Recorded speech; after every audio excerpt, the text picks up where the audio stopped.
Exceptional Radio.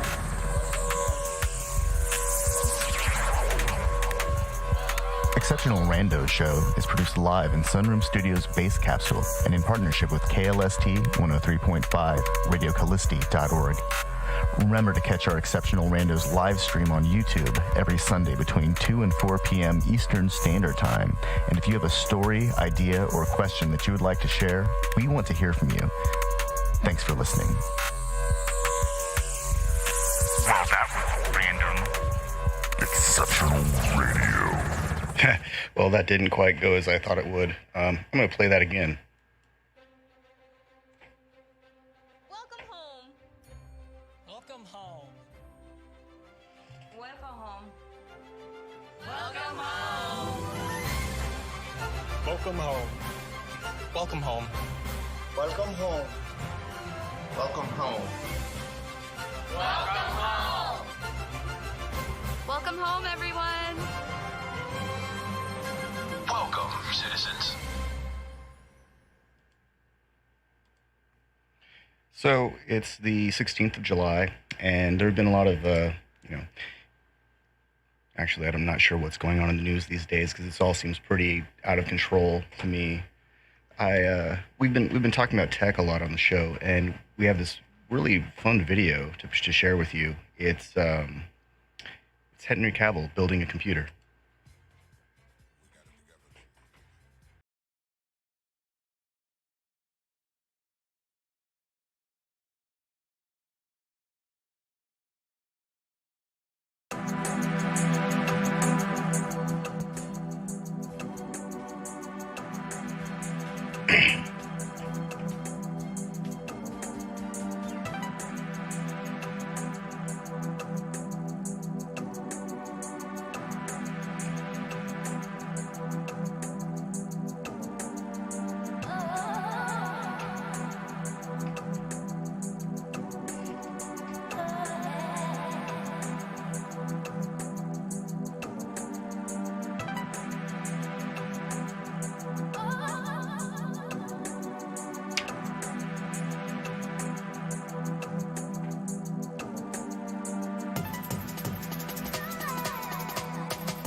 So that was actually pretty perfect timing. I didn't actually select that track beforehand. I'm gonna put that on again because that was actually quite incredible. If I could just find the way to get it on there, I really like that video for a slew of reasons. And the timing is really good culturally, I think. Number one. So the fact that we have fucking Superman building his own goddamn computer is going to set a trend in a way that I don't think necessarily nobody saw this shit coming. So we'd talked about building computers weeks ago, but now that Henry Cavill just built his own computer, that shit's gonna become a thing. So second off, obviously the machine, like the build is beautiful. Like Henry Cavill cares about his fucking aesthetics. He like picked his parts. Who cares if somebody? I don't even care if somebody picked them for him, but judging by how he like was careful with that fucking CPU, I bet he picked that shit himself. Like, oh yeah, don't just like, you know, he was like, when he put that CPU in, he was like, he had that fucking, okay, it's in like that gratification you get from putting your CPU in like a fucking nerd. Well, like, there is the whole putting the CPU cooler on upside down and then having to disassemble and then reapply the thermal compound and put it back on. That was actually the most amusing part for me. We've all been there before. No, I know. That's the thing. Is it's like I've installed fans in the wrong direction before and had to go through the whole process of like, wait a second, this isn't right. Yep. So and that's what's so funny about it is like there's so much about this where, you know, he's nerding out. The fact, I bet he even edited this video himself, you know, down to there's so many things about it that when you when the computer fall or the pieces fall out and you're like, fuck, I hope it doesn't break, but there, you know, there's so much shit about it where if you've ever built a machine, this is like, this is it. This is right here. This is what everybody goes through when they build their shit. But now fucking Superman does this shit himself.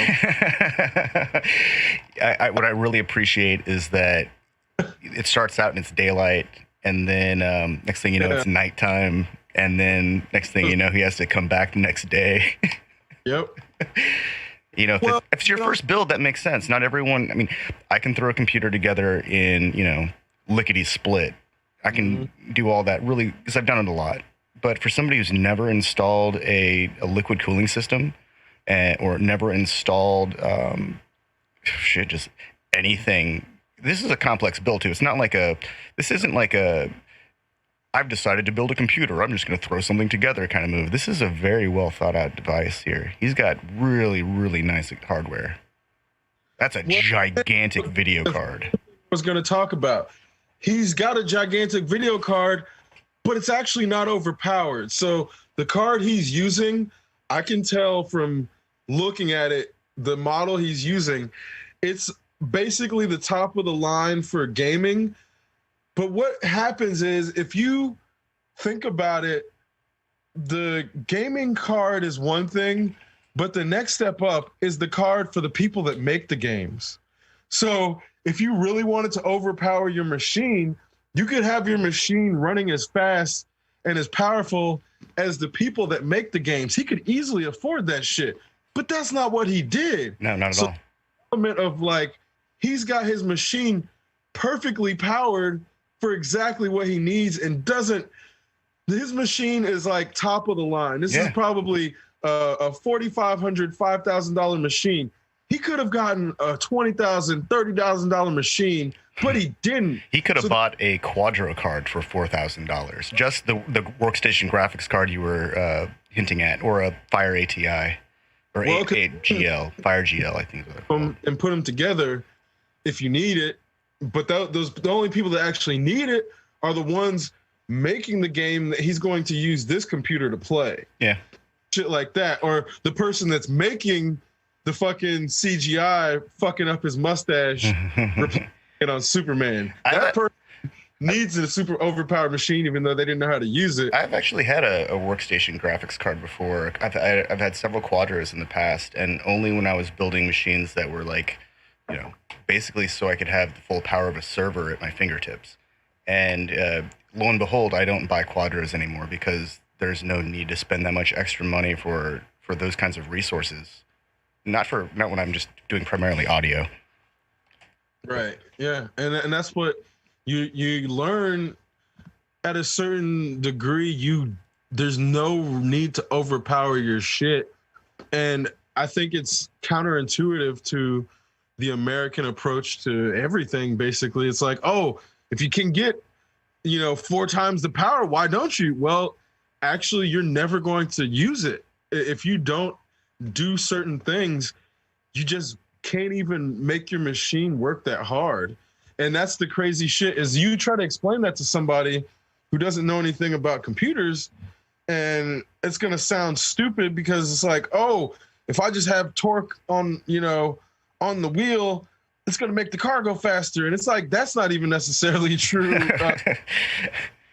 In the sense of the energy transfer is not always like about making it direct. And there's so much about engineering that if you don't know what you're talking about, things are going to sound weird.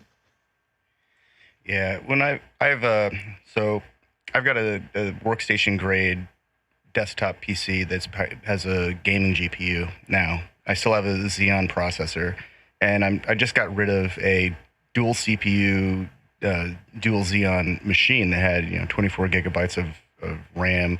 And 10 years ago when that thing was brand new, that would have been an absurdly expensive computer. That's the one that I had the Quadro in for a long time.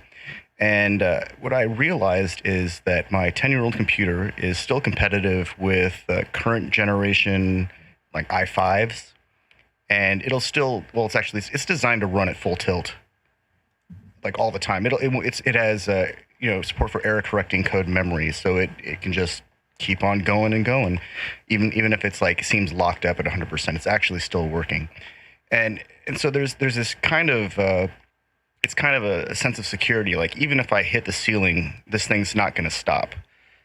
But not everyone needs that kind of computer. It's cost prohibitive to build that kind of machine, because most people are never actually going to hit the ceiling with their computer systems. And if they do, that means it's time to get an upgrade. And that's like the best day for a computer user. Yeah, and then what ends up happening is Apple intentionally slowed their devices down, and then, a computer, the internal parts don't necessarily degrade that fast in a way that obviously certain types, it may be one day they're working perfectly and the next day it's a complete failure. But in general, they've gotten rid of a lot of the spinning parts that tend to degrade in computers. So when you have these microchips,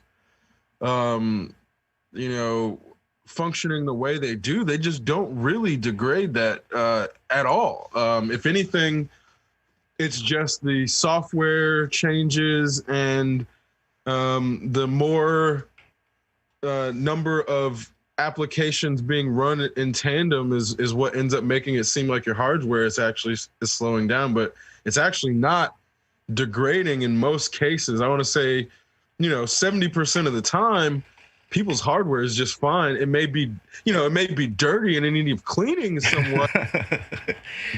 Seriously, that can create problems for sure if you get dust buildup in your shit.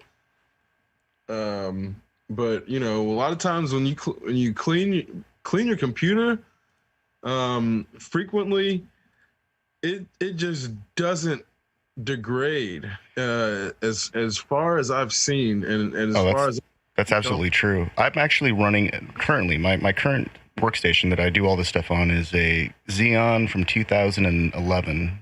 It's an X5675. It runs at 3 gigahertz, and it speeds up to like 3.7 sometimes. It has 12 gigabytes of RAM, and I just bought a video card.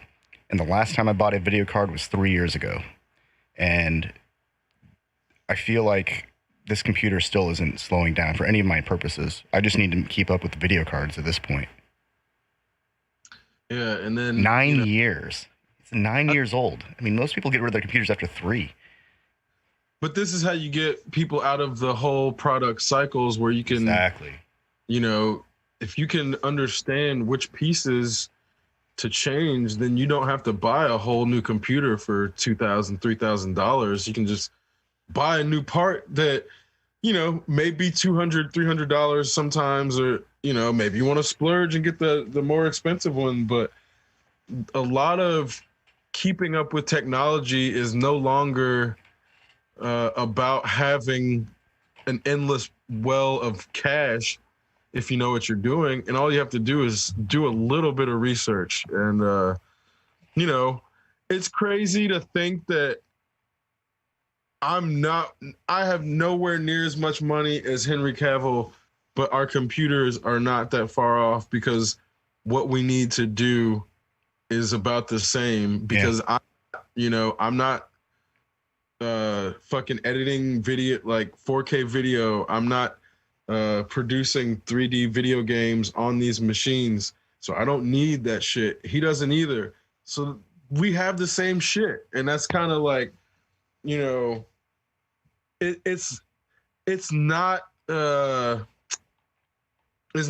cheap hobby necessarily, but when you have hobbyists in that well, it's not just a hobby necessarily. Like, I use my machine to work as well, but he doesn't necessarily. Like, none of my work is going to do nearly as much as the video games that I play. So, and like, you overpower it for your video games so you can make your work easier. Yeah.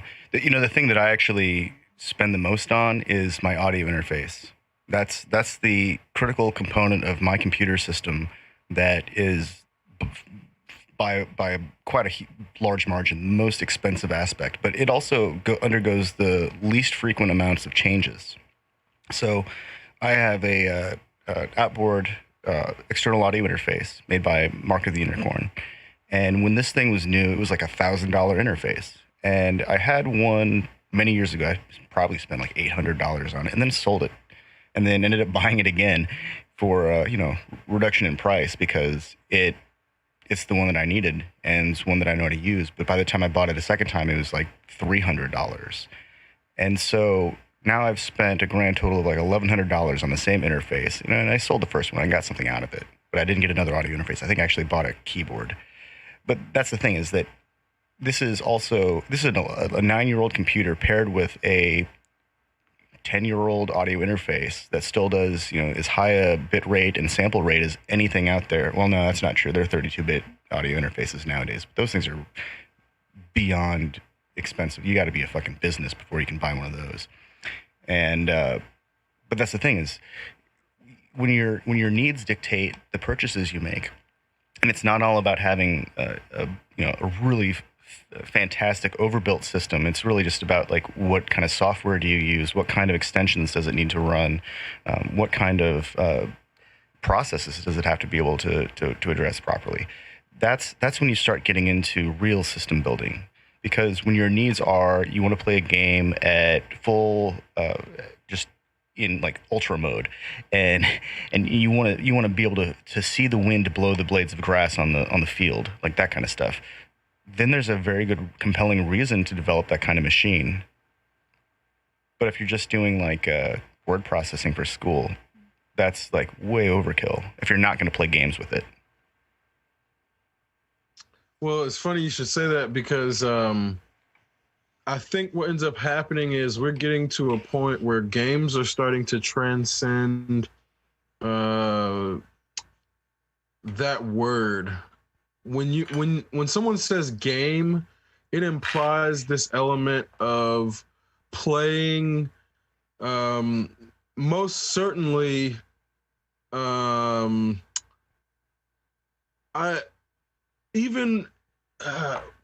people talk about like basketball games or football games, the rest of society looks down upon it because it's a game, even though those people make millions of dollars. So there's this element of anytime something is a game, parts of large segments of society don't take it seriously, which is why what is happening with the transition of games into this next stage of media is like, I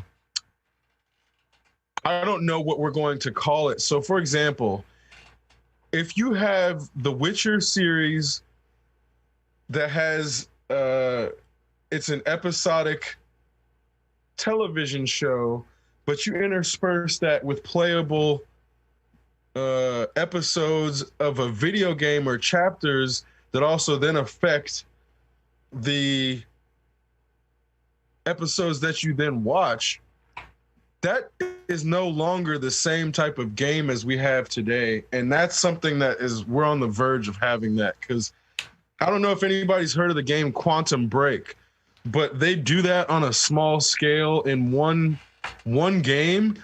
But because they were able to do proof of concept in one game, that just means that's on the way in other games. Because the second game they came out with, Control, I haven't actually finished it yet. I'm working my way through it. But it's a very similar approach where they hired A-list actors to play the game roles. That's becoming more and more common. But now when you're starting to have like people who are coming out of movie roles and off of television stepping into the lead in video games, and then them having live action elements that they've recorded enough live action elements to then make it have the live action scenes to play out depending on how you've played the game. That's something different.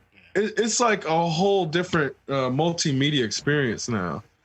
Yeah, well, I think that it's part of the reason we're seeing more of that is because a lot of the CGI that makes it into movies is developed in a video game development environment. Like I think the Unreal Engine itself has been used for movie generation, the CGI generation in movies for a while now. Well, no. They're not using CGI for these parts. They're recording full-on live-action sequences. Like Quantum Break has 6 hours of live-action recording. That's why that's crazy, actually. Because they have the rendered 3D elements. That's the CGI stuff. But then they have full-on live-action recordings, because it switches back and forth, and that's what I mean. Like, it's something. It's hard to even describe it because it's something nobody's really experienced yet because it hasn't been able to be pulled off. There was a game on Jaguar way back in the day, like the 90s or late 80s, Atari Jaguar. I think it was called Sewer Shark, and that had a lot of live action elements into it that were nearly seamless, but the problem was that game was so difficult and it only had one storyline. And actually, when you're talking about, that's not even really a game. You're just basically queuing up different scenes in a linear fashion. Nothing like Quantum Break. Yeah. What they tried to do is the equivalent of a glorified DVD menu. Well, sure, but we're also talking 30 years ago. No, for sure. But that's saying what they tried to do 30 years ago compared to Quantum Break, it's not even in the same realm, which is why I hesitate to even use the same word for it. Yeah. I don't think that you can put, like, let alone those two things, even a game experience that was created in the last 5-10 years, like Grand Theft Auto, it's not even in the same ballpark as Quantum Break. Yeah. It's Grand Theft Auto 5, like not the original. I'm saying Grand Theft Auto 5 as the most recent iteration is nowhere near what type of experience you walk away from Quantum Break having. Quantum Break, it's a reality shattering experience in that it's beyond what Inception did to your brain. Oh, that's cool. The Inception. Yeah. That's why say it's beyond the Matrix. When the first time you saw the Matrix, whatever the Matrix did to everybody's brain, is the step beyond that. I know everybody's waiting for the next thing. Like, oh, Avatar. No, Quantum Break was that thing. You're just not.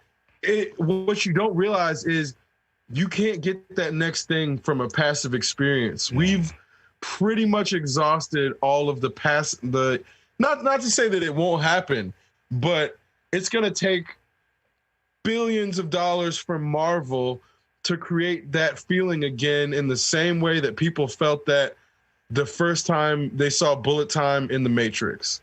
Those types of cultural shifting media events happen very rarely. Quantum Break is one of those events. And that's where I'm saying, like, very few people listening to this have probably ever even heard of the game because they spent so little money on marketing and put it all into fucking making the shit because they knew it was going to be a piece of art that stood the test of time. You can tell when they did that shit, that's what they were thinking, because so many people have never heard of it that they just seem to have like held their purse on the marketing budget in the smartest way possible. Because when you have a bunch of people making bullshit, it's not going to get through the noise. But over time, people are going to keep going back to Quantum Break for decades saying, what the hell made them think of this game? Okay. Whatever they call it in 10 years. I'm going to read the about this game. It's in the aftermath of a split second of destruction that fractures time itself, two people find that they have changed and gained extraordinary abilities. One of them travels through time and becomes hell-bent on controlling this power. The other uses these new abilities to attempt to defeat him and fix time before it tells itself irreparably apart. Both face overwhelming odds and make dramatic choices that will determine the shape of the future. Quantum Break is a unique experience.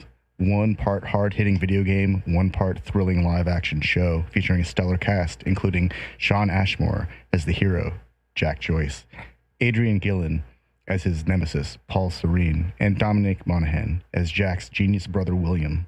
Quantum Break is full of the vivid storytelling, rich characters, and dramatic twists Remedy Entertainment are renowned for. Your choices in this game will affect the outcome of this fast-paced fusion between game and show, giving the player a completely unique entertainment experience. And you know, its system requirements aren't even that big. You don't even need a current generation video card to play this game. I think it might have come out in like 2016. I don't know. I don't September 29, 2016. Yeah, that's sounds about right. Really, I mean, that's the date. But a whole reason I was saying it is because it's not a brand new game, but it just didn't get a whole lot of press. Because again, I think it's one of those things was so far ahead of its time. It's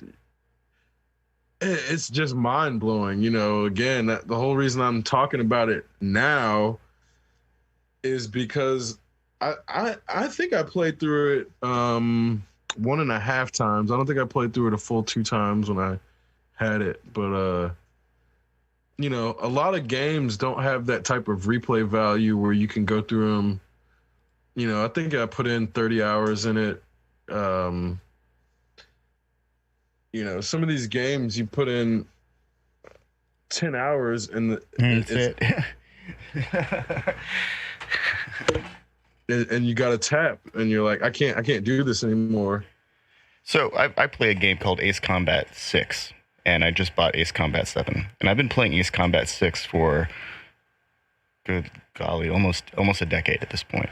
So I've probably got like 1,000 hours on that game at least. And I, up until recently, hadn't had any desire to change anything about it because the gameplay itself was what I was after. It wasn't the graphics. It wasn't even the story anymore. It was being able to fly planes around, essentially fly a drone around and blow things up. And that's it. That's all I needed. It was really surreal. Like, getting to a place where you find a game that not only do you enjoy it thoroughly, but want to re-enjoy it every so often. Like I come back to it and I, learn new things about how to fly the simulated combat aircraft, or I learn new ways to read the radar, or just different ways to engage other aircraft in this game. And it's very rewarding for me. Sometimes I wish that I had been more, more interested in actually flying, but my interest in joining the military were not high enough to get me to, just to fly a plane.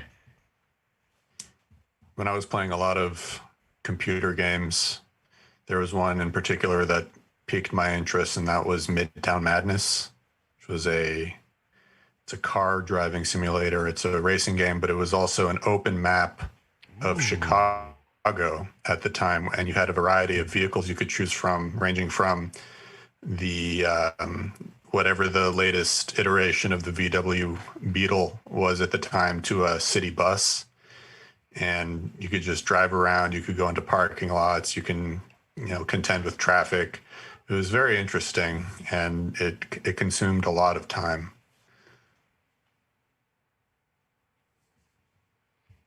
Yeah, I've never heard of that. It sounds like Crazy Taxi, but in New York. Taxi was so awesome. Chicago, rather. Yeah, that game was fun. That game was that was a Sega game, wasn't it? Yeah, they had that was, back when Sega was still making arcade games. Yeah. Well, I guess technically they do still. But when they were in their prime. Yeah. Long Sort with of Sega. Sort of a cartoonish element to Crazy Taxi. Oh yeah. It had, a very exaggerated kind of physics engine and all of the shiny sort of animated aspects to it. But one thing that I was thinking about when you were talking earlier about the realistic aspect of computer games or video games in general, I remember there was a time in the mid 90s where there seemed to be the goal of a lot of these types of games like Mortal Kombat or even some shooting simulator games to incorporate realistic representations of what people actually looked like and then translate that into the game. And now we have technology that allows us to essentially write programs or create algorithms that, when run, represent a very realistic or a very sleek, seamless human form or animal form. So is this evolution of trying to achieve the same goal along with the advancement of the technology. Yeah, that's one of the funny parts about that whole element of these technologies being developed for entertainment purposes, but in the process pushing the limits of their creative and expressive possibilities for the sake of entertainment for us, but on the other side is creating the most advanced tech that it could possibly be in the shortest amount of time. It's pushing the boundaries for the oddest reasons, it seems like. Which is where, again, it's like, to what end is this advancement? Is it really just for the sake of entertainment, or is this the element of the AI manifesting itself by tricking humans with video games and porn? When you mentioned Avatar as not being the next thing, it occurred to me when I saw that movie and they sweep that gun across the audience, because I saw that in the way back to the theater because I wanted to get the full 3D effect. It occurred to me that that we weren't going to actually see a new era of 3D film. The only possible thing that could come out of that technology was 3D porn. And then I realized that the thing they would have swing out across your living room or your desk was not the thing that anyone thought it was going to be. Yeah. And then I completely lost interest in 3D movies because you either have to have active lenses that are or active glasses that allow you to watch it, and they're constantly running some what amounts to a timeline of a fingerprint to give you the polarizing effect, or you end up with a passive system that may or may not work with certain movie encodings. Well, it's funny because now that 3D movies didn't work, we can pretty much point at that and say that okay, let me see how I say this. The whole obsession with Avatar's revolutionary aspect, I think, was a lot of people who had never seen 3D renders that smooth before. Yeah. What they were actually being wowed by was not the 3D and like effect, but more so photorealistic smooth animations. Yeah. And now that stuff has separated itself from 3D film, nobody is under the guise that who's still talking about Avatar? People are talking about The Matrix still more than Avatar. Yeah, 20 years later. In that, I tried 3D films.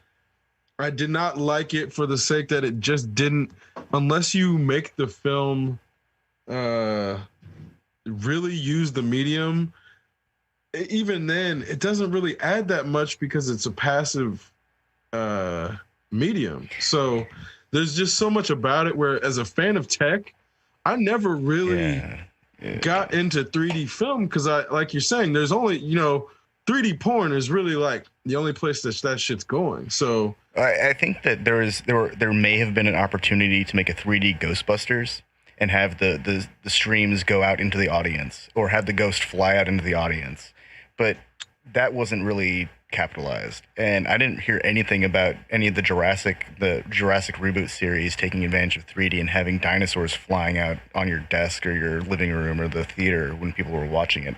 There was none of that. So I think it just got written off real quick because the requirements to do it were just unreasonable. I mean, you got to have a special camera with two cameras basically to get that to work. Well, and then on top of that, you have to have a reason to use it. So when you're talking about all of these things, it's like, oh, I'm wearing these stupid fucking glasses for 3 seconds of camera time. Yeah, I don't think so. That's what a lot of people's idea was. A lot of these films weren't made for 3D, so they would retroactively try to make these 3D parts. So it was like, 3 seconds of Harry Potter flying out on a Quidditch stick when the film was not made for fucking 3D at all, or some shit like that where, I think the audience was saying, yeah, for $25 extra, I'm not going to the 3D version. And it just wasn't, Hollywood was not giving the directors the creative budgets to make the 3D films worth it for the audience to pay extra for the 3D film. I want to see an augmented reality cinema experience and that may already exist or it may already be in development. I know when I went to some movie theaters, there would always be this featured augmented reality video game that if you had the app on your phone, you could face your phone to the screen and then you would be able to play the game in line with what was occurring on the what was being projected on the screen. But what I'm thinking is more along the lines of like, if you make a certain decision while you're watching the film or if you're playing the game and all of a sudden something appears in your room next to you, something like that. Or if you're watching The Ring, then the character from The Ring will literally start coming out of your television. And see, that's a good example of using the technology to make a horror movie more interesting on a certain level. But you actually just reminded me there were these VR movies. They were filmed in 360 degree or a sphere camera type situation, And so as the camera, you are the camera basically. So as the camera moves around, you can look around.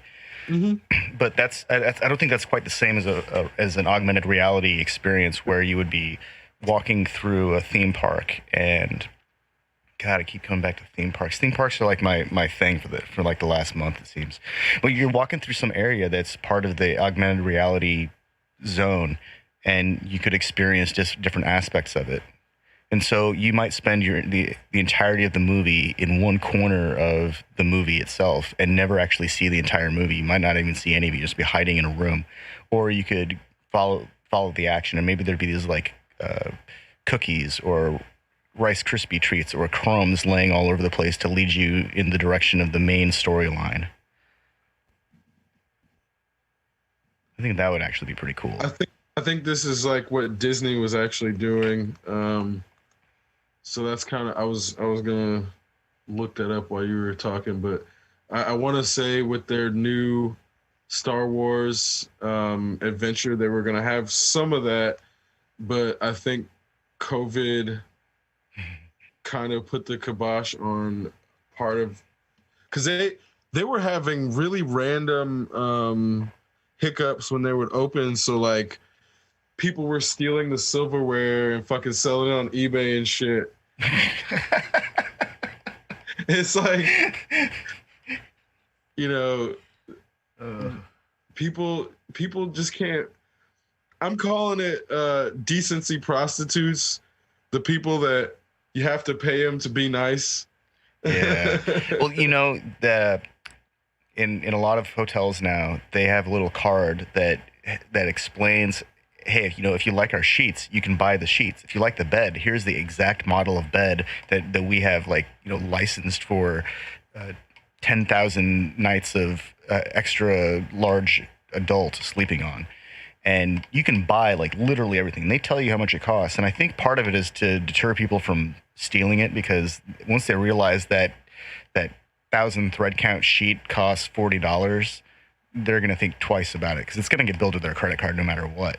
Or that really extra large bath towel blanket thing that you sometimes find in nice hotels. Like, those things are expensive too.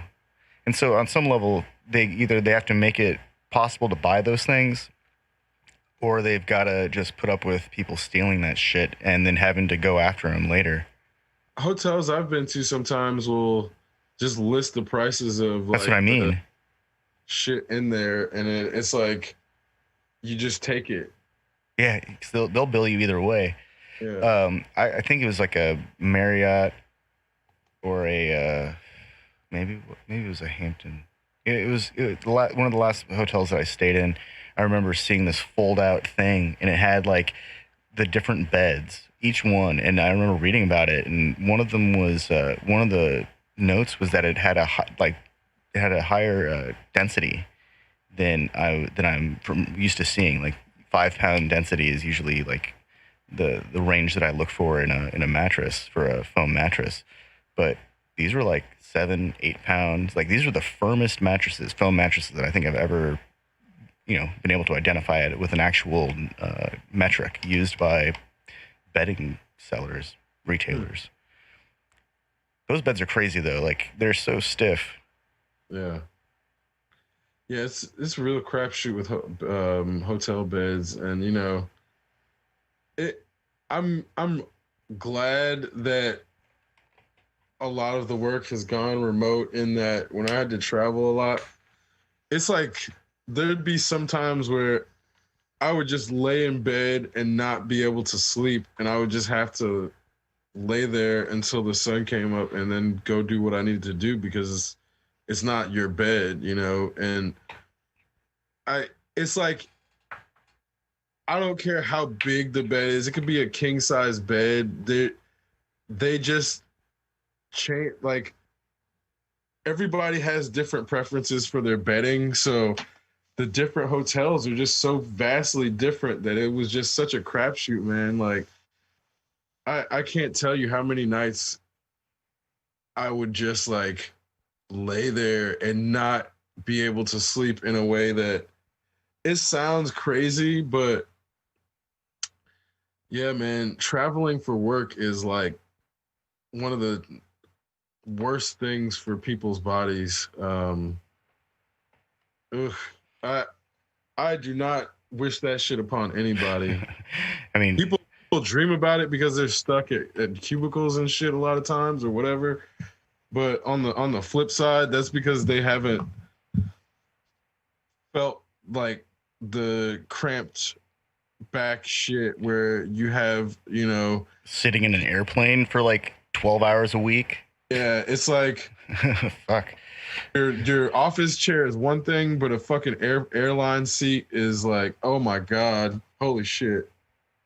I'm not flying first class, trust me. I don't think. I think I've sat in one comfortable airline seat in my life, and it was on a short flight, like an hour-long flight from Indianapolis to where is it, Chicago, and like you can't like predict which seat you're on if it's new or not. Sometimes they're kind of fresh, and by kind of fresh, like they were installed like that month. Yeah. But after 10,000 asses, I don't think any chair is going to be the same. Oh hell no. After sitting in a fair share of commercial airline seats, usually like American Airlines or American's United. trash. Yeah. United's Yeah, so trash too. or sometimes JetBlue also, and airline seats are just sort of anomalous to me at times because they don't seem to be constructed to really provide any particular level of comfort, or they don't even seem to be like logically constructed. Oh no, they're constructed to hold a several 100-pound man while strapped into it in one place, so that person doesn't go flying forward when that thing hits the ground too hard. Like they're really, they're tough, but tough doesn't mean comfortable. In fact, I think it means the opposite of comfortable. I guess so, yeah. Then, there's some vehicles that are pretty rugged and pretty tough, and they provide for a more comfortable, luxurious experience, but those aren't airlines by any stretch of the imagination. Yeah. But at the same time, when, non-wealthy people are paying more than their month's worth of rent, they shouldn't be checking if they have scoliosis after sitting in a seat for fucking 8 hours. It's like there's this element of the first class seat, the seating area, and you're like, oh wow, I'd pay somebody to sit in this chair if it were not on a plane just for 8 hours. Not not a whole lot, but if I had to sit down and I had the option to pay somebody or not, hell yeah, I'd pay somebody to sit in that chair. It's not the same for a fucking commercial like coach seat. Like you would not, if you had the choice, if you had an 8-hour work shift and somebody's like, here's this airline chair, you'd be like, nah, I'm cool. I just worked 8 hours, but I'm gonna keep standing because fuck that airline chair. And that's, again, it's like those different levels of comfort that a poor person has to deal with versus the person who's like 100 feet away because they're rich as fuck, probably because their grandfather exploited some people. That shit ain't right. That's the problem, is the people who are in the front sitting pretty got there by exploiting the people in the back of the fucking plane, and that's why that shit don't sit right with me. Well, there's a story of people on a commercial flight in coach, and they were sitting too close to one another. Apparently, however, the seating arrangements were assigned, there wasn't enough distance to allow for proper social distancing. So some passengers took it upon themselves to distance themselves from each other. And a few of them ended up sitting in exit row seats, and they were forced to go back to their original seating configuration because they hadn't paid for the exit seat in coach. Yeah, I've seen multiple stories like that where, again, the people in the back of the fucking plane are just the tuna and the fucking chattel just shoved in the back to be herded. Like, it does not matter if you paid $800 or $900 for that ticket because somebody in the front paid $10,000 or something stupid. So then they treat you like you're just not even an actual human life, which is that shit's insane that you can pay that much money to get treated as if your life is not worth anything. Like, oh no, you just go make sure sit next to that person because you did not pay the extra $50 for this fucking exit row seat. Sorry. The thing about you can't use the bathroom in this part of the plane. Right, yeah. You can use the bathroom in this part of the plane because everybody's bodily functions are separated by income. The worst part about that whole thing is that to the person sitting in the back, that $50 difference in their seat is like something that's just not in their budget. No. And then for the person who's paying, $1,000, $2,000, $3,000 for the seat up in the front, that $50 is something that they might just throw away later on something dumb and never even think twice about. The person in the back is considering whether they want to have a couple extra meals for that $50. Yeah.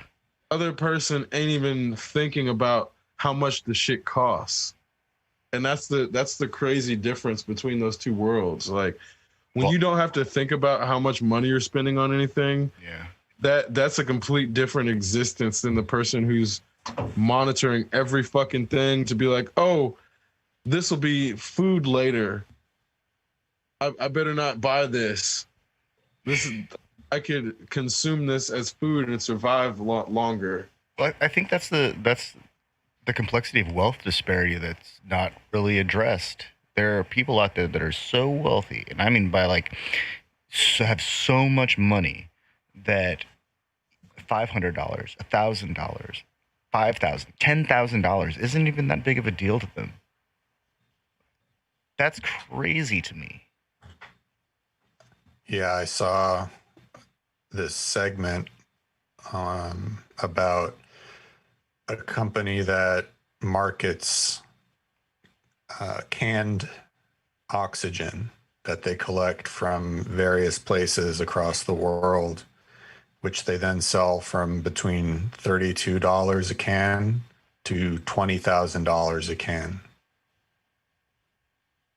And people actually buy things like that. What? Yeah. They've gone full Scroob. That's totally exactly. a fucking that's President it's Scroob Perrier, bullshit, man. Yeah. Oh my God. So there's years ago when I went to China with my family, my dad said, "Get ready, we're going to go to bottled water culture," and at the time it was just kind of a joke, but it's true. Everyone there drinks bottled water because you can't drink the water out of the tap; it'll make you sick.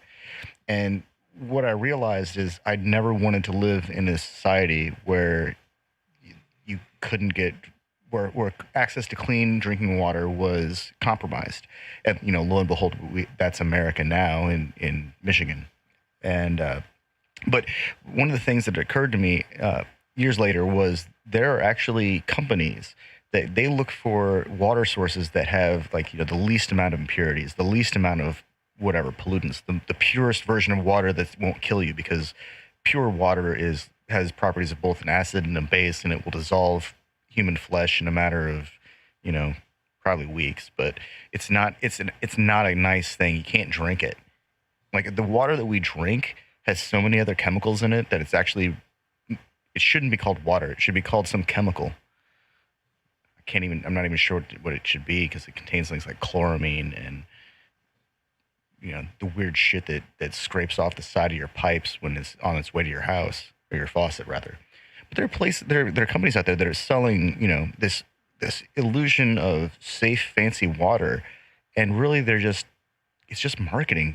There's some marketing genius out there that figured out there's a segment of the population that's willing to throw away huge amounts of money, so like exorbitant amounts of money, so that they can have the peace of mind that their water comes from a spring that nobody else has access to, which is probably tapped into some aquifer that's shared by some, a couple of states, and Nestle has the license to just drain. Well, even then, I think it's something around 60% of bottled waters come from municipal sources. So, from municipal water plants. Those bastards. Yeah. They're just stealing our water. And then sell it back to dumbass Americans that'll buy it. There is the raw water trend. I don't know if that's still a thing or if it's been passed by. Essentially, it was a big thing among the gentrifying youth. Raw water is found in the environment that has not been treated and does not have any of its minerals, ions, particles, bacteria, or parasites removed. Raw water includes rainwater, groundwater, water from infiltration wells, and water from bodies like lakes and rivers. When I was a Boy Scout, we never drank like water out in nature unless we boiled it or put iodine in it. Yeah. Because Giardia is a thing, and you will get fucking sick, like spraying out your ass sick, and puking. Yeah, to being sold by a company for nearly $40. And people were buying them, and companies were making money off of that. How long did it take till somebody got really sick drinking that shit? I don't probably immediately. But I'm sure some venture capitalists were all over it. Oh my god. Yeah, everything that just returned from a casual Google search is pretty amusing to me.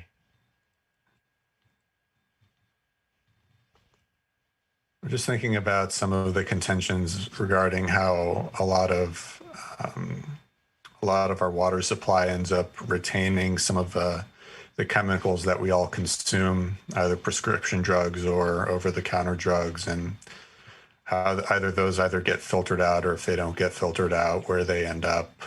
They don't. They did a study on that. There's actually a shitload of fucking prescription drugs that do end up in the water supply. I mean, it's not, they go to the plant and get filtered out, but it's like they're in the supply because people are like pissing them out and throwing them out in their toilets. So salmon caught near Seattle are full of cocaine and antidepressants. I'm gonna share this. They're also hopped up on some other pills. I'm gonna share these links, and let's see what else. That sounds like making that shit up, right? It sounds like I'm making it up, but I'm gonna share some articles about Seattle's water, and there's a study done in the Netherlands, and they found record amounts of cocaine and methamphetamines in Amsterdam and Eindhoven's sewer waters, and so either the drugs got there because somebody was peeing out or because they got dumped, but they were in the water supply. The combo, because people are like doing all these drugs and not like thinking about what happens when you piss out the drugs. Where do they go, darling? Nobody's thinking about this shit, and yeah, it's ending up in the water supplies, contaminating the fucking fish. Get your speedball salmon from Seattle. I think they also were finding some opium in some of the salmon near Seattle too. I mean, I remember, I think it was like Valium in one of the stories I read.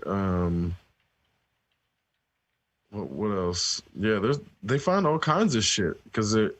Yeah, like benzos and opioids have also been found in salmon.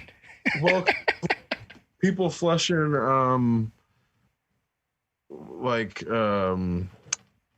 fucking pregnancy like prenatal pills and things like that. So there's all these things where this is not a government conspiracy. It's a bunch of people flushing shit down the toilet, not understanding how the toilets work with the fucking water system. Oh, maybe at least if they had like if they had a well that they were pulling out of, and they had like a septic system, that might make sense, because then they're just doing like a slow dose, time released, uh, uh, taking their prescription. But yeah, I don't think it's definitely got to be a bunch of fucking morons who are just dumping their drugs in the water. Because how the hell are you gonna get a fucking speedball salmon? Like, where? A lot of You gotta go to freshwater, Seattle.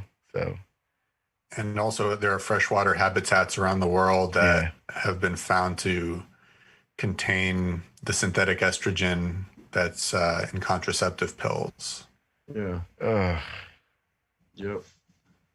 And actually some of the medication that various countries have been feeding their livestock for various reasons, ranging from antibiotics to anti-inflammatories, depending on how the carcasses of those animals are disposed of, or how the remains are disposed of, depending on how the livestock is processed. If another animal ends up eating that carcass or those remains, then whatever was in the whatever drugs were dosed with the livestock ends up in the food chain. And there's actually an issue in I think it was either India or Pakistan, where vultures were ingesting the remains of livestock that were dosed with an anti-inflammatory, and then just the amount of the drug that they were ended up getting dosed with by consuming the carcass decimated the population of that particular species of vulture. Yeah, that whole chain is one of the arguments against poisoning lower chain animals, because it ends up rippling up the chain for control purposes. Humans are just not good at monitoring the impact on nature, unfortunately. So I tried to watch Parks and Rec the other night when I was moving my system in the other room, and I realized that I actually should watch it because it seemed pretty funny. But the one thing I remember, I think it's like the first episode, they're trying to turn this pit into a park, and this woman gets up in front of the committee to ask questions, and she makes some declaration like they're trying to build a park and they haven't even done an environmental impact survey. And then I got mad last fall, because I read that there were plans to deforest sections of surrounding Lake Monroe. And I hate when that shit happens, because it doesn't benefit anybody except, the logging industry, and a few people's pockets get padded. But those spaces don't get used for recreation. Those spaces don't. They call it like environmental management, wilderness management. It's like wilderness has been there for a long time. These things can manage themselves, I feel like. And there's all this push to develop in near places that people already occupy, and then it just drives prices up, land prices, and it doesn't improve land value, which I think is actually a very personal thing. Like, somebody might actually value a big field more than they would value living in a paper mansion suburb. Well, and if anything, a lot of times the development that ends up happening creates long-term effects that lead to shit like flooding or landslides that wouldn't have necessarily happened if the land hadn't been developed. So that's where I want to say most of the development is only in short-term profit, with that in the motivation driving what is causing the development. Yeah, careless development with focus on short-term gains can also disrupt migratory patterns. And I know that I think there's a hotel. I don't remember what country it's in, but the hotel has a lobby that's completely open along a historical animal migration path or travel path. So there are regularly animals like elephants or various native species that just walk through the lobby on a regular basis. And they kept it open because they didn't want to disrupt the path of travel. But for instance, if like a stadium is built where, a flock of like blackbirds or larks would normally be nesting, then that's gone, and then where are they going to go? It's going to disrupt the entire food chain of the local ecosystem. Looks like there are about 20 hotel lodges in Africa that are along various animal migration paths. It says most of Africa's flagship wilderness regions are all in that we recommend to clients, and a lot of them have places to stay. That's actually pretty cool. Here in America, we found those paths and we waited and we killed all the buffalo. And what do they do in Africa? They build resorts so people can watch them. Like a totally different culture. Like versus a culture of complete eradication and colonization and like revision of history instead of integrating into the environment. How quickly can we kill these buffalo? By the millions and then stack them up so that way the people who survive off of those buffalo have nothing. Yeah. Let's just disrupt another ecosystem while we're at it. Yeah. Although this is kind of interesting in the picture for 23 African lodges where animals roam free. There are these two elephants that are walking up to this pool, and I can't tell if this lady's naked or not, but she looks like she's not wearing a suit. I'm pretty sure that's one of those sex sells marketing gimmicks, but I'm not sure how well it goes off. Because when I look at that, all I think is like, what the hell? Why would you be in a pool in Africa without some kind of protection on? Depending on what kind of native creatures live there, or how they react to human pheromones or humans in general. Skin skulls or humans in general. But yeah, I mean, you also talk about how the tourism industry sexualizes experiences in general to draw interest. Well, that sucks. What can you do about that kind of thing, then? That's like not really. Like just about every movie we see that's produced by Hollywood, typically. I mean, I know that there are some that have gone out of their way, or some independent productions that have gone out of their way to just not focus on sexualizing anything in particular, or if the sexualization of an experience or a location is brought up, it's because it needs to be discussed as part of the salient context culturally to make a statement about something because their producers are on board with that. But broadly, what we see in mass media and big time productions, I mean, you look at the James Bond fantasy. Every time he goes somewhere, it's always the experience is always sexualized. There's always some some sexual paramour or some reason why an attractive person has to be there, and they're not there to really add to the plot line other than just to be an attractive thing for the audience to look at. And that's been common. I mean, from the 1920s, there were always steps taken by production companies or directors or casting directors to, draw people in with attraction because they wanted to idealize the experience and, provide maybe some kind of outlet or provide some sort of false expectation to keep people coming back. I feel like the Bond girl exists to either betray Bond or to die, so he gets that Bond rage. I don't think that they did the Bond girl very well in the Daniel Craig reboots. But I also really enjoyed that version of James Bond, because he was like the only one that I actually felt like was physically fit enough to dish out those beatings or get beat up the way that they beat him up. And it had some really good chase scenes.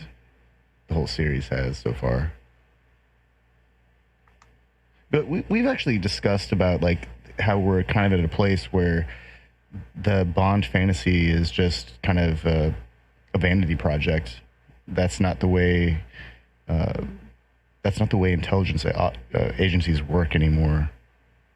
Spy game has kind of been undermined by the totality of the information age.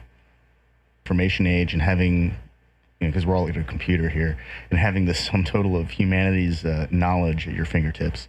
I have come across a list of some COVID-related questions, and I found a few of them to be kind of amusing, and I thought I would share, and we could break some of these down.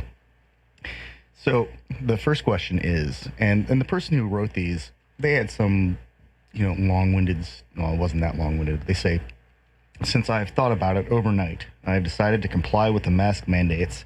After all, I want to be a great patriot and American and definitely don't want to be selfish, so if it saves lives, I'll do it. But I need guidance from the experts on here since I'm obviously clueless. Please help. And the questions read as following. After shopping at the local grocery store, do we leave the mask on once we leave, or does the virus just stay in the stores? If we leave it on, then for how long? How many miles can I drive before it's safe to remove the mask? When I hear questions like these, if somebody were to just approach me with the question and I didn't know them, I would initially give them a benefit of the doubt until, unless they kept pressing it in a disingenuous fashion. Oh, yeah. I would basically be like, oh, well, I'm glad you asked because I'm a huge proponent myself of wearing masks and social distancing. I would say, yes, leave your mask on because there could be other people walking around next to you and you want to protect yourself and the other person. And that's just common courtesy. If we leave it on, then for how long? Well, how long are you going to be spending time around people and how long are you going to be in an open space where you could interact with other people? Are you going immediately into your car? Are you going to be in your car with other people? Are you going straight home? I would say keep your mask on as long as it protects other people and it protects you. How many miles can I drive before it is safe to remove the mask? Well, I think that's. I don't know if I can help somebody with this one. I think they have to have and as well as the question, do we leave the masks on once we leave, or does the virus just stay in the stores? Well, that implies that they have no idea where, what the virus is or how it can spread. They think that the virus is just focused on a grocery store and that it originated in grocery stores. So I would approach the person in a fashion that, in a pleasant and polite way, conveys the virus is everywhere. And you can get it even after you leave the store, and you can give it to someone even after you leave the store. And if someone's taking their mask off in the store, that means they can give it to somebody else or they can get it themselves.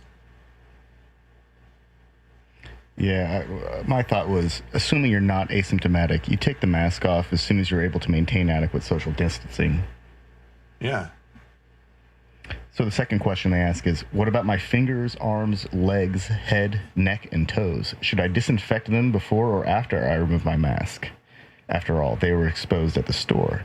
And my point about this is that the mask is to contain the microdroplets. So unless you're putting your fingers, arms, legs, head, neck, and toes in their mouth or nostrils, basically you just don't touch your face.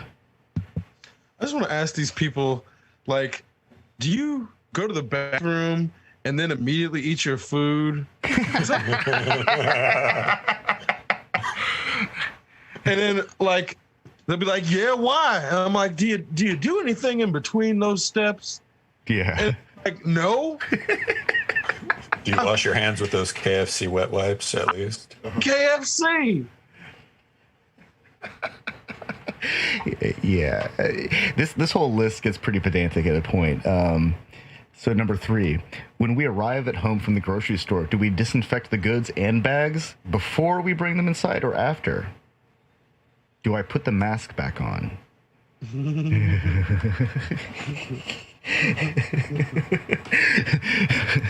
Number 4. Once we have the goods inside, do we disinfect the entire car or just the trunk? The answer is yes. Number 5. Do we need to disinfect our countertops, pantries, refrigerator, entire kitchen, the dog, because they always sniff the bags, doors we touched, the garage, driveway, and street?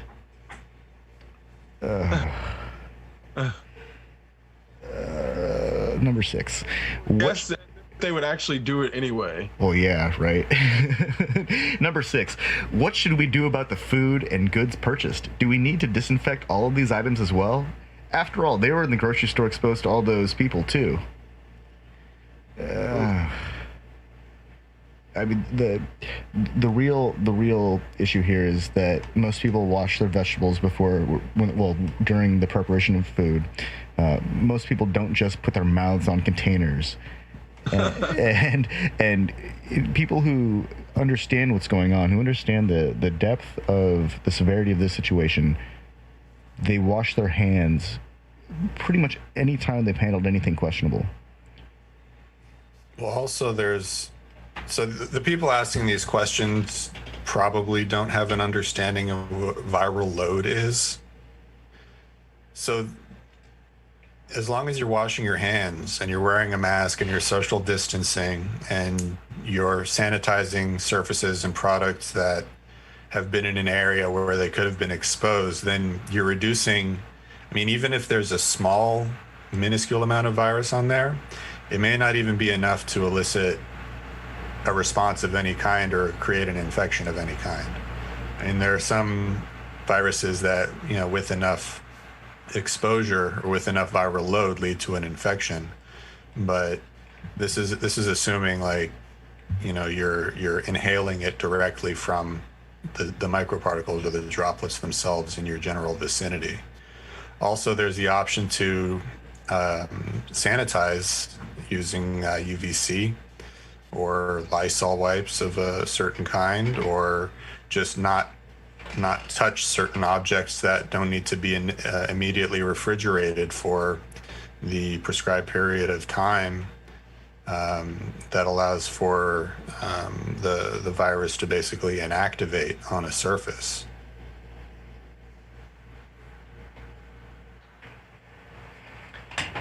So let's see. Number 7. What should I do with my homemade fancy cloth mask? Do I burn it?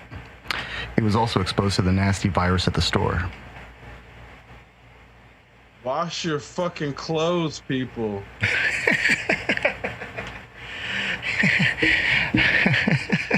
Why are they so intent on burning it? I think there's a culture out there that just never got enough of playing with fire. Incidentally, the next question is about clothing. So what about the clothes I wore at the store? Is disinfecting them okay? Do I disinfect them in the grocery store parking lot or in my garage? If they have a garage, I'm pretty sure that they have the option to do a lot more than just disinfect their clothes. They could probably strip down and, put them in the washing machine. Right? Burn their clothes instead of putting them in the washing machine. Yeah, might as well burn them. They burn them in their backyards. American, if you wash your clothes, you burn them and buy new ones. That's patriotic. Number 10. No, number 9. What about my eyes? Are there special eye drops I need to take? Where do I get those? I think that there are actually cases of people getting COVID through their eyes. It's one of the places where it kind of gets in. I think the real trick here is stop touching your face. Don't touch your face until you've washed your hands. If you touch anything, if you're around, if you hear someone coughing, make sure that you're upwind. Don't go around people that are coughing. It shouldn't be that hard to stay clean. The same people that get pink eye. Can I get COVID through my eyes? Well, you need to worry about a little more than COVID. Well, apparently COVID can be transmitted sexually and it causes sterility. Yeah. So, people are going to use that as an excuse to have unprotected sex with strangers. I can't get you pregnant. Don't worry about it because I have COVID. I'm pretty sure that those are the people that were raw dogging in the bar bathroom. Yeah. So let's see. After consuming the goods from the store, do I need a biohazard bag for the waste? This is just pedantic bullshit. A biohazard bag for the waste. Yeah. I just see that as pedantic bullshit at this point. Oh, they in parentheses they say both trash and poop. Straight up, if you have a garage and you're pooping in a bag, seriously, get your shit together. Like, not in a bag, just go to the toilet like a normal person. Is the juice and milk I bought safe to drink, or should I disinfect it first? Well, these people are buying unpasteurized products, obviously. I think it's best practice to use soap and water on containers that are going to be handled regularly right off the bat, like milk and juice. That kind of makes sense. But, there's also like that 2-day waiting period before the lipid shell starts to break down on its own. And so it might not be necessary to do that. It might not be necessary to take it that far.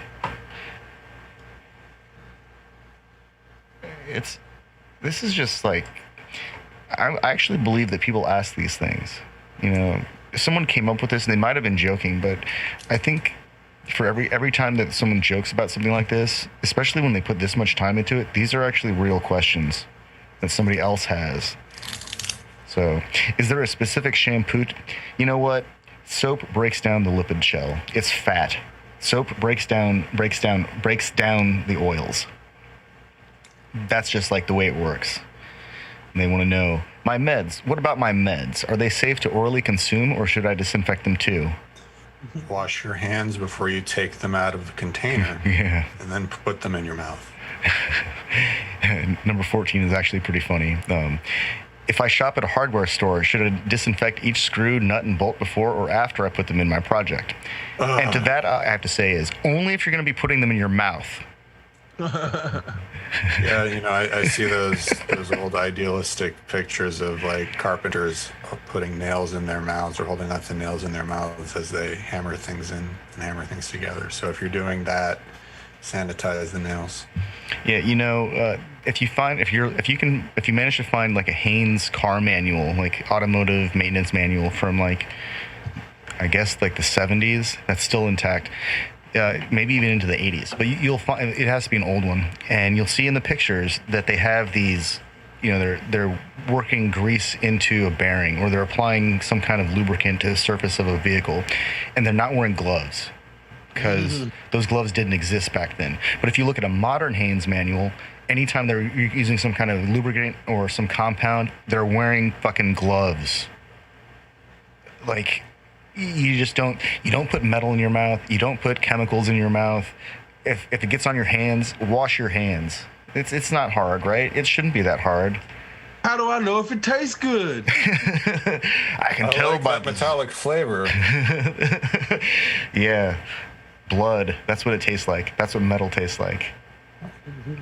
Fucking idiots sometimes. Okay, here's number 15. We're almost done.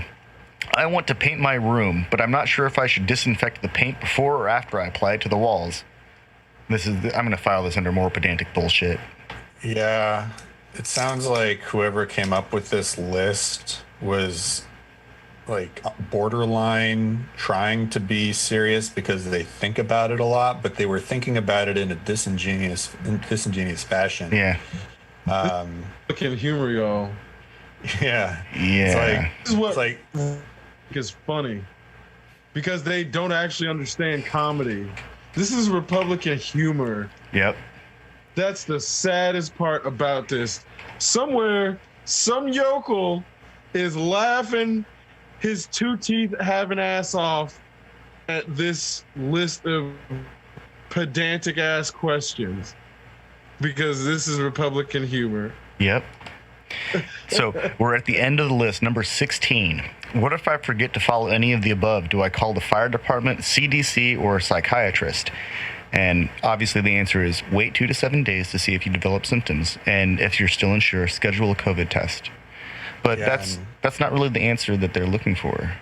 I say hopefully you have health insurance that covers a visit to the psychiatrist. You know, I know these people are fucking morons. And I'm glad that Chris has pointed out that this is some fucking bullshit conservative humor. And they think it's funny. It's supposed to be funny, but it's this bullshit like this that's the reason that the USA is leading the world in positive COVID cases. I mean, this is literally the reason, because there's some people out there who don't understand humor. They think they're being smart. But the reality is they're just letting everyone know they're virtue signaling their ignorance.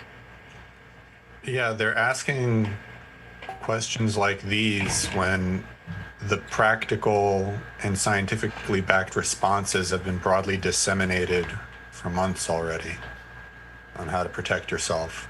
And instead of actually protecting themselves, they're propagating this bullshit.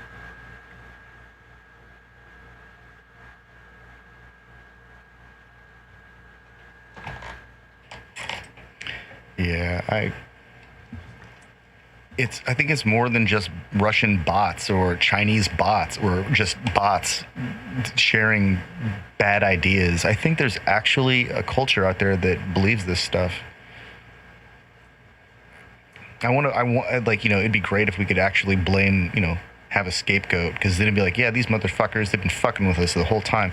And there are people out there like this, but I think there are people who are genuinely so willfully ignorant that these are real questions. And those are actually the people that I hope that, you know, we can somehow figure out a way to identify and take the time to explain to them why it's not funny, why, you know, hundreds of thousands of people dead around the world is not a laughing matter. And the economic impact that we've been dealing with for the past several months, that's not fucking funny either. Yeah, I've met people who fall into the lines of those types of people that we're trying to identify and communicate with. And some of them will just stand there with a smile on their face and just kind of laugh at you as if, you know, whatever it is that you're saying holds no weight, and they'll just assert that they'll just do whatever they want anyway, or their minds are and their psyches are structured in such a fashion that if anything contradictory to what they believe, that their minds and their psyches are structured in such a way that if there's any information that's fed to them or shared with them that indicates that what they believe is right and correct is actually being contradicted, they'll immediately refute it. And that's a lot of people. Yeah. Yeah, there's a lot of, I have that reaction. My tabloid knowledge supersedes your book learning, scientist. That's what I just heard. That's the misinterpretation of the First Amendment, telling them that they have the right to have that opinion about everything and have that opinion be valid. That's the reluctance to explore primary sources. It's the reluctance to think beyond the thought processes that provide instant gratification. Because for some reason, I think people believing that they're right about everything provides some kind of dopamine response, and they just get addicted to that, and they don't want to let it go. Or maybe they've just been taught that, you know, they should struggle their whole lives, or people who exploit other people are better than them, and they're constantly in a state of exploitation and being exploited, and their sense of worth is so low, and they've so greatly devalued themselves that anything that they can have that lets them feel like they're right without having to do too much work, because they don't trust people who do research, you know, true research. Because they don't know how to read themselves, probably. Right, because they haven't spent that time, and because they've been indoctrinated, because they haven't been prompted to take an extra step in terms of challenging their own preconceived notions, and then you have these generational effects that they then pass on to their children, and then they end up hating people. They end up hating people or finding scapegoats. I mean, it's happened time and time again all over the world. There's always a scapegoat that's found that people can blame their troubles on because they felt like they had to be right all the time. And then once that exhausted its short-term high and their world fell to shit because they were ignoring all of the warning signs around them, they find someone to blame, and then things get violent.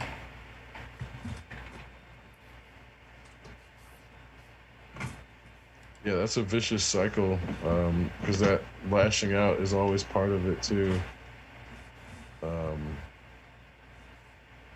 Ends up being, one of these inabilities to take in information and change oneself that ends up being a destructive lashing out, as the end result is, these people are just basically throwing tantrums. And they have guns is what it comes down to. People who throw tantrums with guns. That sounds like a really bad reality TV show. Yeah, that's in America though. It's like they don't possess the capacity for objectivity.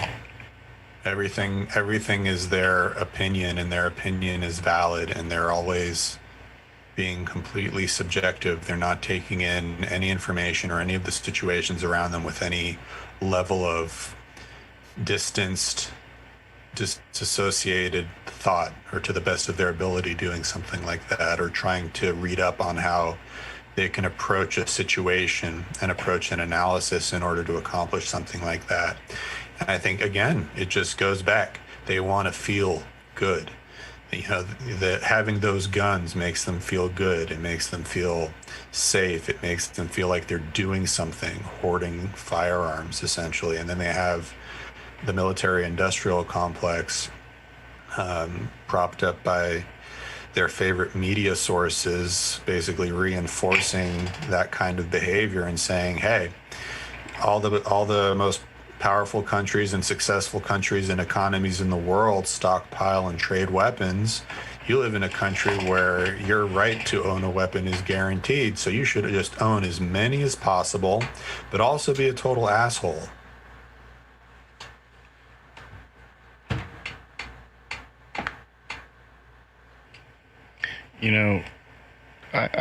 We've actually talked about this in the past. People hoarding weapons. So they're doing what? When the shit hits the fan, they're going to shoot their neighbors, right? They're expecting their neighbors to come and try and steal their food or take their resources, or they're expecting like local authorities to come by and try and set up militias that will exploit the situation to their best interests and try and control the area. So they're having this fantasy about becoming entrenched and becoming self-sufficient and fighting off people in like a warlord-like environment. So they've got guns because they think that their neighbors are going to come take their shit when everything falls to crap. That just tells me that they're a shitty neighbor to begin with. Like, if you're such an asshole that you think that your neighbors are going to come get you for whatever crap you have in your house because you're a shitty neighbor, that's not how it works. This Mad Max fantasy where they're going to be like raiding parties and stuff going around, and that's what they have to protect against, or they're zombie apocalypse type shit. Right, they're foreseeing a future where currency systems have collapsed and bullets will be more valuable than gold or something like that. Yeah, what do they even have for food stockpile? Because I'm like, what do Hicks eat? Like, some of them grow their own food. No, we're not talking of people who grow their own food are not crazy people. Word. They talk about these fucking what's it called, doomsday preppers, as if they're actually growing their own food. No, they're stockpiling seeds. They don't grow their own food. There are, I want to say, maybe 1 to 2% of the people who are doomsday preppers actually capable of growing enough food for themselves. That segment is very small, because then you have to have enough land and enough know-how to grow enough food for yourself to be completely self-sufficient. That person is this mythical fucking representative of the doomsday prepper community that just does not really exist. So every year, my dad and I plant 2 rows of tomatoes, and this year they've already, at this point, they're taller than I am. Same with the cucumbers, but we only plant 2 cucumbers. So we've got like 10 or 12 tomato plants and 2 cucumbers. And by the end of the year, by the end of the season, I'm going to be sick of cucumbers, because I'll have eaten a cucumber every day for like 3 months. And between 2 households with 4 people, there will be enough tomatoes once they start producing to eat fresh tomatoes pretty much every day. And there will be such a huge surplus of tomatoes that there will be frozen tomato sauce ready to be used for like marinara or your favorite tomato food dish, whatever, to last well into the next season. Like, we've still got enough tomatoes, frozen tomato, that we're going to have frozen tomatoes when we start processing this year's tomatoes. The secret is chicken shit. Like, literally, you got to throw some fucking chicken shit on the ground underneath your plants and water that. And then your tomatoes grow like crazy. But it's also like just doing tomatoes, just doing like 10 or 12 tomatoes and 2 cucumbers. It's still a lot of work. It's still, a considerable amount of time. And so to grow a complete crop of a multitude of vegetables so that you're not just eating tomatoes, that's a lot of work. Farming is not a quick one and done. It's not like a hobby that you do to have a garden. Yeah, and I think, again, that's where the amount of time it takes to actually sustain a farm that is going to be enough food for like for somebody to sustain themselves, they're basically an actual farmer. Yeah. And an actual farmer does that for a living, so they're not spending all their time doomsday prepping. And that's what I'm saying, like, actual farmers aren't crazy people. No, they can't be. They can't be. They don't have enough time. You gotta be rational as fuck to have a farm. On to dust. Those people are working constantly. They don't have time to sit around and fucking bullshit about Alex Jones, because they have to plan out for the crops for the next 6 months and actually doing it. And that's what I'm saying. Like, there's people who actually grow enough food for themselves, and then there's the mythical doomsday prepper that sustains themselves off of the land. That person doesn't exist. Farmers, there's a shitload of those. Like, but there's a very small crossover of farmers that are full-on doomsday preppers, because farmers have to deal with people. And that's where, again, like, the doomsday prepper is like saying they're trying to be all segmented off from society, but that's, when we actually had to lock down, these preppers couldn't stay locked down. That's the proof that they don't have enough fucking know how to stay locked down, because they needed fucking McDonald's to open back up. So, what that tells me is the hobby of being a prepper isn't a hobby that can be sustained while you're doing the doomsday survival stuff.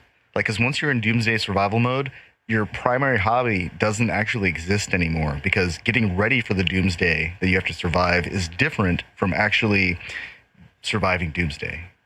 What is it? Sorry, go ahead. So what does it say about the collective consciousness when shortly after the COVID spread began and the waves and the spikes started increasing, that the rate of firearms purchases spiked increasingly, like dramatically during that time, to the point where firearms retailers were just completely running out of stock in a matter of days. It wasn't just the firearms; it was also the bullets. Yeah, People were buying guns that they couldn't shoot. So basically, you know, that just communicates to me that people are like, oh, yep, everybody's just going to start shooting each other. That's the logical next step to dealing with a pandemic. We're all just going to start shooting each other. That's what that tells me. Fucking America, right? Ugh. Well, and there was like a brief period where everybody was trying to be their own baker, and quickly that shit faded away. Realized baking actually takes time and effort. So then that shit faded away real quick. But then there was like a shortage of the fucking baking yeast for a while. Americans are so fad oriented that it's like, oh shit, pandemic, I'm gonna learn how to bake sourdough bread now. Oh, this is what I'm gonna do now. Everybody in America does it all at once. And it's like, these type of things happen in a way that, you know, I would love it if doomsday preppers, some of them actually could sustain their own like farms in a way that wasn't basically just necessitating like all this bullshit farming, because, you know, all these people, they're the ones that go out and get McDonald's 2 or 3 times a day. And that's where, because they don't know how to grow their own fucking food, yeah, they need the shit to be open. Yeah. So that's where I would love it if these people actually did know how to grow their own food. And I'm not trying to say that to be obtuse, like, oh, they're too stupid. No, like, it's just not the same demographic. I know a lot of farmers, and I know the type of people. It just takes too much fucking planning. You can't be out in the clouds when you're trying to coordinate shit that rots. And you're harvesting other shit while that, you know, if your harvest rots on the fucking vine before you even have a chance to harvest it, that's somebody who doesn't know how to plan. Yeah. A conspiracy theorist just isn't gonna be able to plan as well as a fucking farmer. That's just not the same person. No. Talking about fads, I mean, I feel like when people were en masse purchasing massive quantities of toilet paper, like that was kind of a fad. I don't know. I would ask the question, but I would wager that a majority of the people going out and purchasing massive quantities of toilet paper from the stores, like more than they would need for several months, weren't necessarily purchasing it because they thought that the virus situation or the pandemic would lead to them essentially not being able to afford toilet paper in the future. So they were stockpiling it for the future. I think it was more along the lines of, how are we going to react to a disaster, and how are we going to, and also the confidence in the government was obviously very low, in the sense that people are panicking and going out and hoarding toilet paper because they think that the government's not going to be able to provide for their basic necessities during one of the most serious issues of the century. That kind of indicates things. So it's like, why do that, right?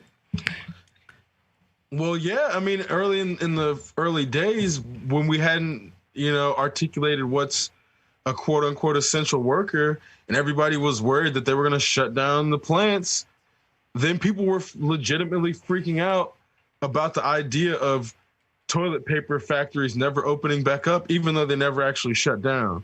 So that's where there's all these things about reactionary American perspectives that don't get all of the information before they start making decisions.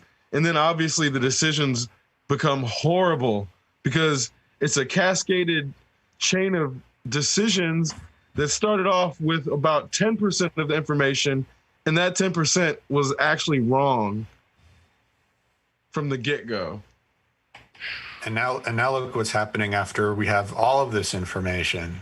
People are still like, the reaction is, we're not going to protect ourselves, and we're not going to protect you. And we're, We want haircuts. We want to be able to go back to restaurants and sit down. I mean, there are restaurants that opened up for takeout in my neighborhood, and people weren't wearing masks when they went in, and they were being hostile towards the owner who had asked them to wear masks. Wow. And the owner was like, you know what? Fuck it. I'm shutting the restaurant down. Seriously, you can't go to a restaurant and complain to the owner and expect to like just be able to come back and not be remembered as that douchebag who gave the owner a hard time. You can't even go to a grocery store and talk shit to the management and think that the next time you go it's going to be cool.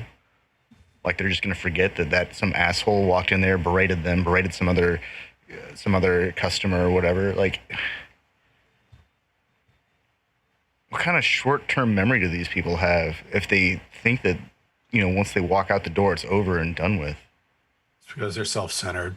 Yeah. Very, very self-centered.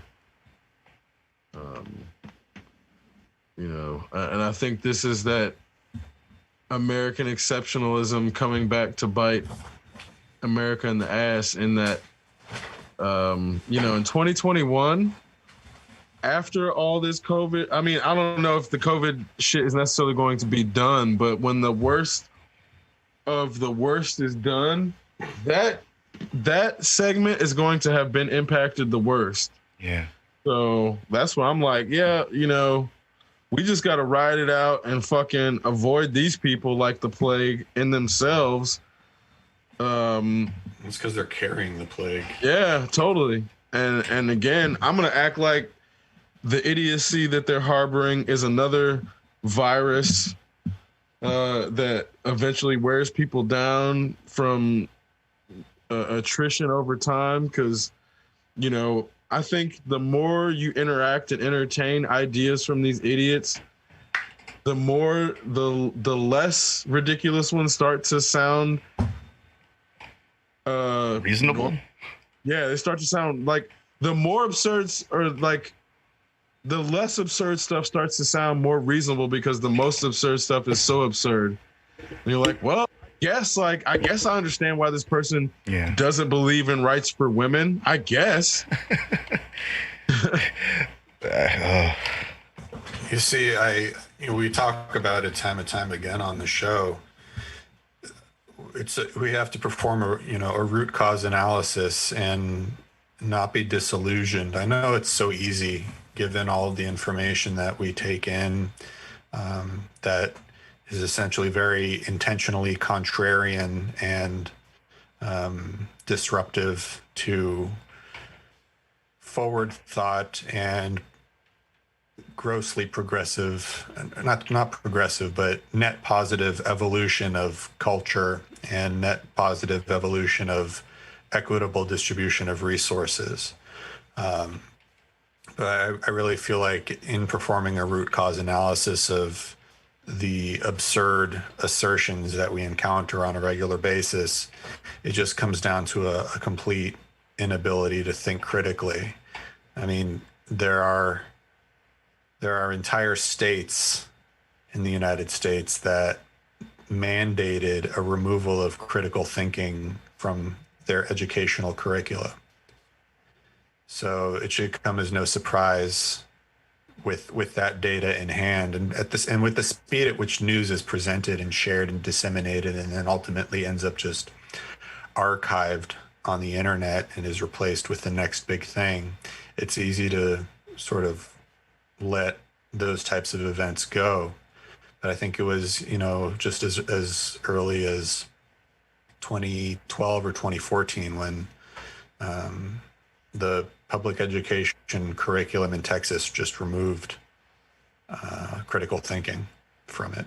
So if that's the case, or if there's a predominantly driving force in a state or in a demographic that refuses to encourage, teach, culture, critical thinking, then these types of absurd narratives are going to be generated by people because they just don't possess the tools to reason at that next level. And they're not even taught to want to reason at that next level because of American exceptionalism.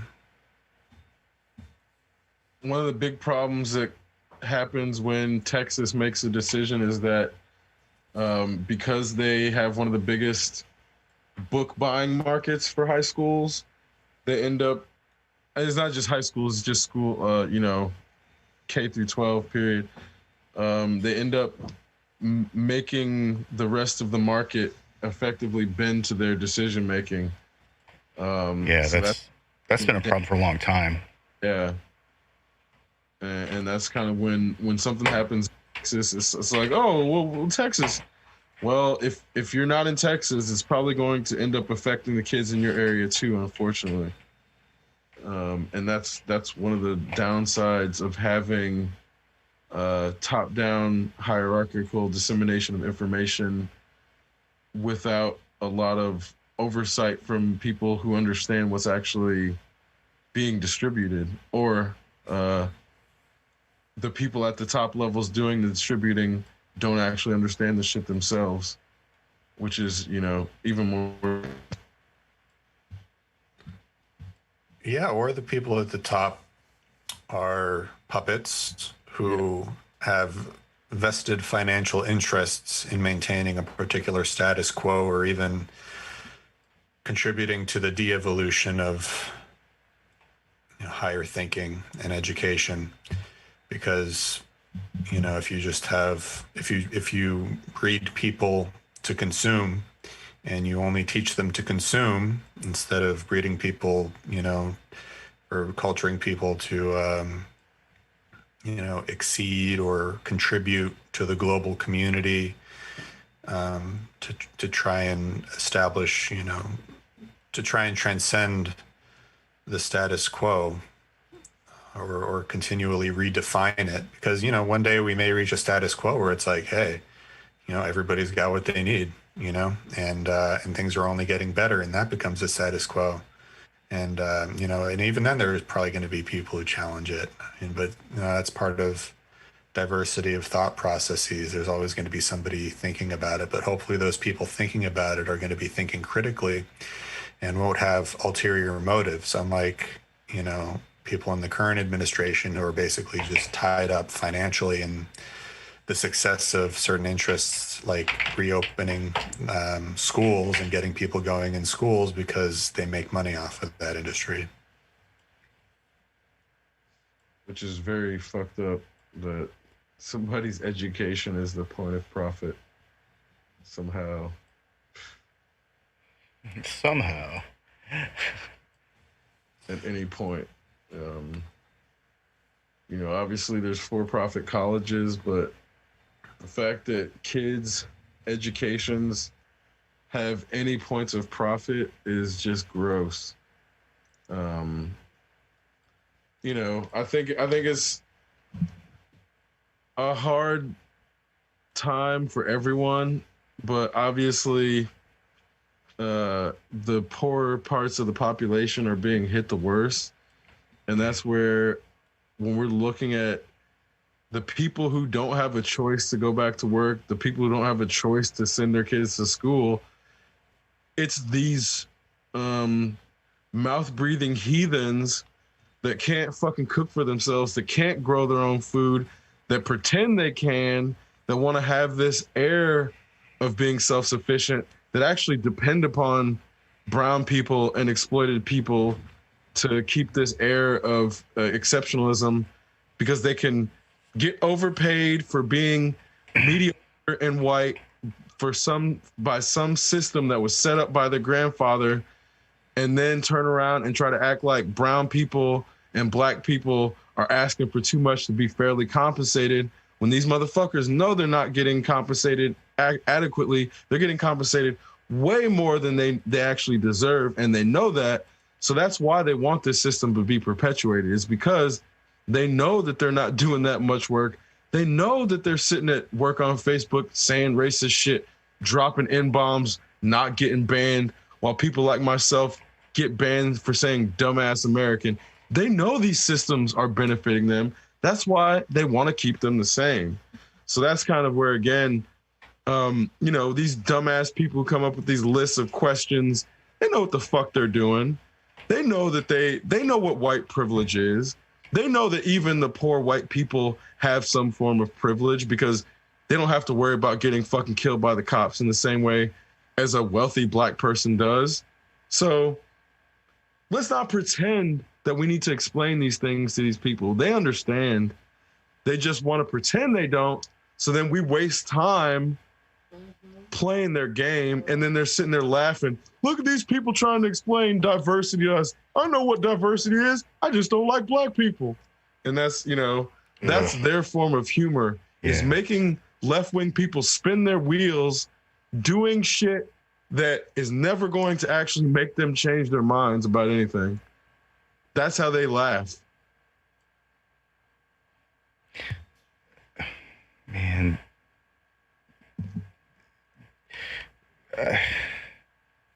These are the people that I'm going to blame for the decline of quality humor.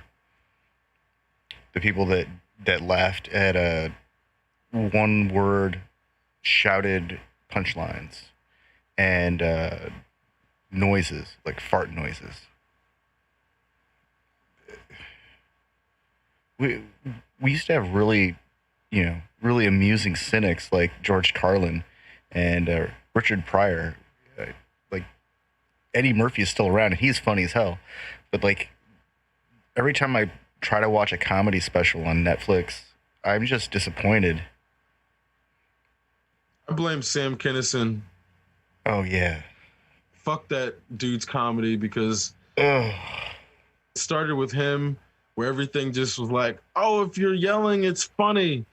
And then, it just went downhill from there. And then you have all these people who want to fucking just glorify Sam Kinison's humor as if it was ever actually funny. That shit, the dude just wasn't funny. His type of humor is just in your face. It's obnoxious. It's loud for the sake of being loud.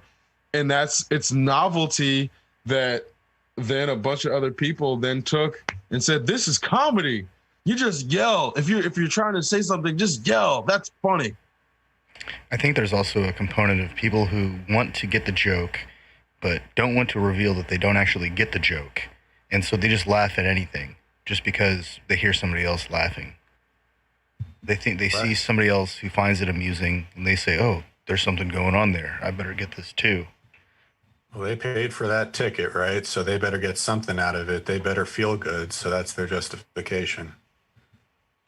They laugh because everyone else is laughing. And, that way they get to fit in, feel good immediately.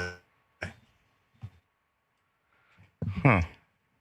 Apparently, Bloomington, Indiana is number 1 on the city and largest four-year institutions that are most vulnerable to COVID. I just got a message from Guinness. I'm going to share this link to everyone who's listening. It is a link of the top 11 most vulnerable college towns during COVID-19. And let's see. Number 2, A and 9 are in Texas. 3 is in Illinois. Number 4 is in Atlanta. It's in Athens, Georgia. 5 is in Flagstaff, Arizona. Number 6 is Davies, California. 7 is Ann Arbor, Michigan. North Carolina, Texas. Wow. I guess that means it's 11 o'clock. Well, I think that's a good point to wrap up on. Everybody, thank you for listening.